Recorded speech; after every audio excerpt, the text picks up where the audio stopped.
Hello friends, ഇന്ന് നമുക്കൊരു ചട്ടിച്ചോറ് തയ്യാറാക്കാം. ആദ്യം ഉടച്ചു കറി തയ്യാറാക്കാം. അതിന് മത്തൻ കുമ്പളം, വല്യുള്ളി, പച്ചമുളക്, വെളുത്തുള്ളി, പരിപ്പ് നല്ലപോലെ കഴുകി വൃത്തിയാക്കിയതിന് ശേഷം കുക്കറിലേക്ക് ഇടുക.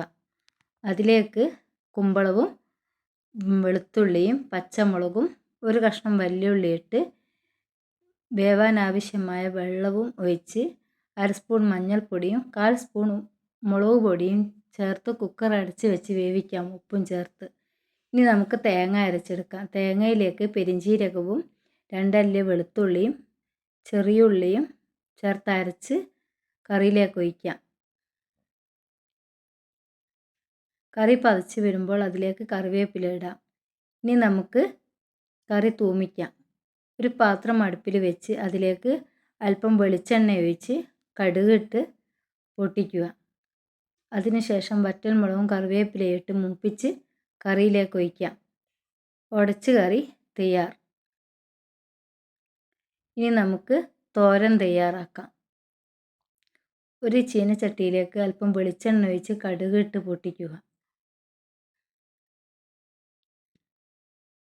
ബീട്രൂട്ടും ക്യാരറ്റും വല്യുള്ളിയും 3 പച്ചമുളകും എല്ലാം കൂടെ ചീനച്ചട്ടിയിലേക്ക് ഇടുക. നല്ലപോലെ ഇളക്കിയതിന് ശേഷം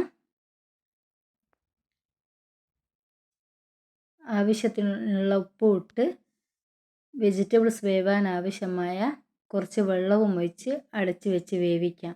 വെന്തതിന് ശേഷം തേങ്ങ ചിരകിയതും ചേർക്കുക. നല്ലപോലെ ഇളക്കിയതിന് ശേഷം തോരൻ തയ്യാർ.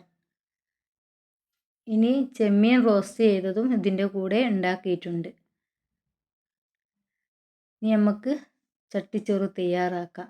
ചോറിട്ട് അതിൻ്റെ കൂടെ തോരനും ചെമ്മീൻ റോസ്റ്റും ഉടച്ച് കറിയും കൊണ്ടാട്ടം മുളകും മാങ്ങ അച്ചാർ, തൈര്, പപ്പടം, ഇത്രയും ഇൻഗ്രീഡിയൻസാണ് ഞാൻ തയ്യാറാക്കിയത്. എല്ലാവരും ട്രൈ ചെയ്ത് നോക്കണേ.